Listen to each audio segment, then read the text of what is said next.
Thank you very much, and it's a pleasure being here.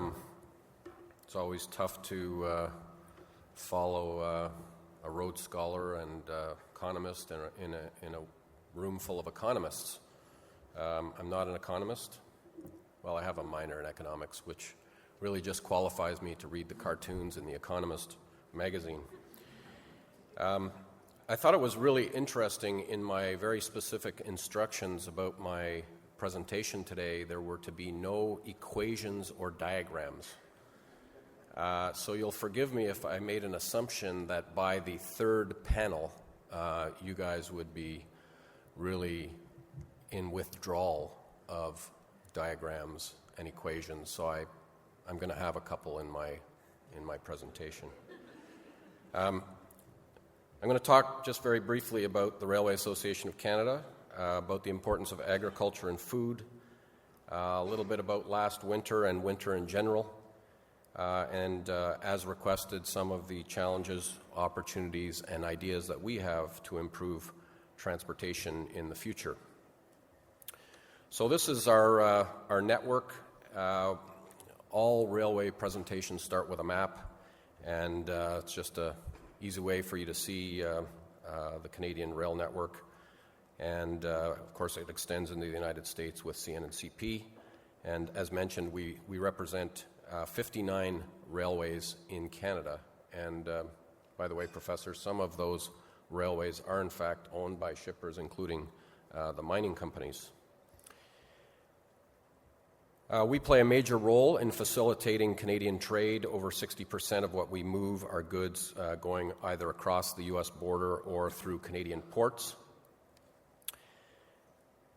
This is kind of a pie. I don't like pie charts, but since this is a food congress, I thought it would be appropriate. And you can see that agriculture and food products are an important slice of our business, representing 13% of the goods moved by rail.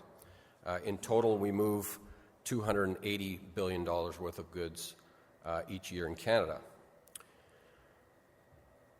So agriculture is 13% of the goods moved by rail, and this figure has been more or less constant as represented by the red line over the last 10 years. The blue line is interesting specifically because of the 2013-2014 grain crop, which was gigantic, almost 20 million metric tons larger than the average, which is greater than all of the potash or all of the lumber that Canada exports in a year. In rail terms, this is in excess of 2,000 trains, loaded trains, assuming that they have 100 cars each, plus an equal number of returning cars. It was well beyond the trend, and we're unlikely to see such a crop become normal for at least 20 years. It was an unanticipated crop, largest in history at 76 million metric tons, 34% greater than the 5-year average, which is 57 million metric tons, and 22% greater than the previous crop record in 2008-2009. The railway supply chain was required to move this surplus, which was largely exportable. This year's crop is closer to the 5-year trend, and the carryover is projected to be less than normal. During the 2013-2014 crop year, as mentioned, railways received an incredible amount of attention regarding their ability to move the grain. The reality is that even before the Order in Council was introduced, railways were moving record amounts of grain despite unforgiving weather and a record harvest. This year's performance is no different. CN and CP are moving record amounts of grain. So this chart really shows you that by month how much was moved compared to the average. So there are some barriers to moving grain efficiently, there's no question. Some are environmental, and so I'll talk a little bit about weather and how it affects. So cold weather, and there was a bit of a shot in the last presentation, I don't know if you guys caught that, but that we were surprised by winter. Actually, there was an epiphany in the industry. It wasn't that winter affects our business, it's that nobody understood that it does. So we've taken a lot of pain to look at this more closely, gather the data, and talk to a lot of groups about how winter affects rail so that we can jointly understand that this is something that we all have to live with and that we all have to work together to overcome. So one metric is train length. You can see that there's a significant reduction in train length, and the tipping point really is minus 25 degrees, which is when we start to have to really reduce train sizes for safety reasons. We also have to reduce train speed, and you can see that in 2013, 2014, we had to reduce speed by a little over 12, maybe 13%. And on average in winter, we have to reduce speed about 7%. And that obviously has an effect on the total supply chain. We also have a great many more rail breaks, all of the things that make rail very efficient, which is steel wheels on steel rail, and it is very efficient, also serves as an obstacle in winter because of cold weather, and you get an increasing number of breaks. So again, on average, about 150% more rail breaks in winter than in summer. Steel wheel and air brakes suffer in cold weather, and this causes a number of cars to have to be taken out and set out. And again, you can see almost 200% greater problem in that area in winter than summer. This chart kind of answers the question about whether we were surprised. We're not surprised by winter, but what you can see here, the blue lines represent the winter months, and the red line represents our total volumes expressed in million gross ton miles.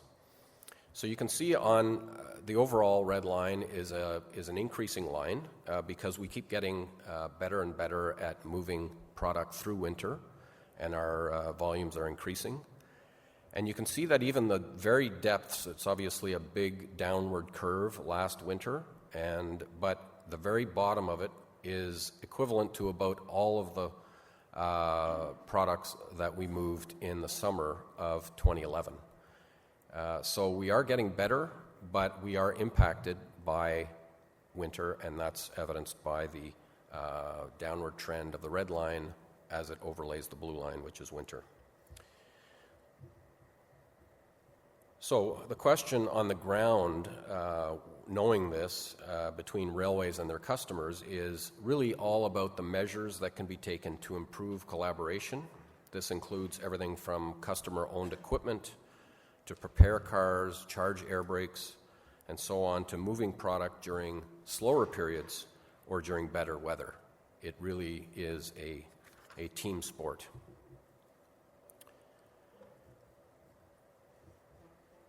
So other barriers to moving grain efficiently are anchored in the regulatory framework. And there's limited ability, for example, to attract investments to improve assets and critical infrastructure and to introduce innovation when demand for transportation is highest. So let me cite one example, which is hopper cars. The maximum revenue entitlement prevents railways from replacing the Government of Canada hopper car fleet. You can see, I hope you can read this okay, there are a significant number of cars that are due to be replaced. And keep in mind that there's already a backlog in the order of hopper cars, just as there is in many other kinds of rail cars for manufacturing. And so we really should be organizing ourselves to replace this fleet now. But the maximum revenue entitlement program really serves as a disincentive to replace that fleet. And as the government hopper cars retire, the fleet shrinks. And it's doing that already. I was asked to come today with specific proposals for how we can address growth in the future, and this is really my favorite example. We believe that a commercial framework has and will continue to provide the ongoing investment required to maintain capacity.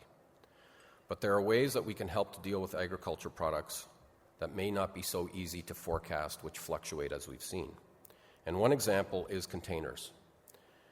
We need to, in my opinion, sort out how we can get these working for farmers. Currently, containers are used for a very small percentage of agricultural products. About 15% of grain traffic through the Port of Vancouver, for example, is moved by container. The global supply of containers is elastic, and it can be rented on a short-term basis. Containers offer a strategy to relieve excess inventories during demand surges. However, because of the maximum revenue entitlement, there is an incentive for railways to move grain in the lowest cost because costs of containers are higher, therefore they would eat up all of that revenue more quickly. So really it comes down to how do we incent the use of containers in the future, which offer a tremendous opportunity. So taking a longer view, I must say that there's been a lot of rhetoric, and some of it very recently. Railways have performed beyond reasonable expectation to move a 100-year crop in a very short period. We can't be asked to invest unless it makes economic sense. Capacity is a total supply chain issue, and thank you for the recognition that it was not simply a rail issue. We believe a commercial framework is the anchor for sound business decisions and the catalyst for driving investment and innovation. Going forward, we believe the opportunities lie within the supply chain itself. What's needed is greater supply chain collaboration from the country to the rails to the export terminals and waterfront, not finger-pointing or blame-making. We should explore additional opportunities in areas such as joint planning, setting of expectations, improved forecasting, shared access systems for real-time information, and shared performance metrics to drive accountability and action. The maximum revenue entitlement, a deterrent to rail investment in grain transportation, must be reviewed. Railways have proven that they are willing to invest, but only a commercial framework guarantees proper allocation of capital to safely meet the needs of Canadian exporters, manufacturers, and consumers. The Canadian rail experience and the U.S. rail experience is clear. Government intervention leads to market distortion, lack of investment, and poor service. On the other hand, deregulation and a commercial framework have led to very low rates and the most efficient railways in North America. So, we believe a stable regulatory environment anchored on commercial principles is essential for an effective, well-functioning transportation marketplace. Increased regulation threatens to increase costs, stifle innovation, and potentially discourage investments that are critical to building a strong, safe, resilient supply chain that Canada will require in the future. Thank you very much.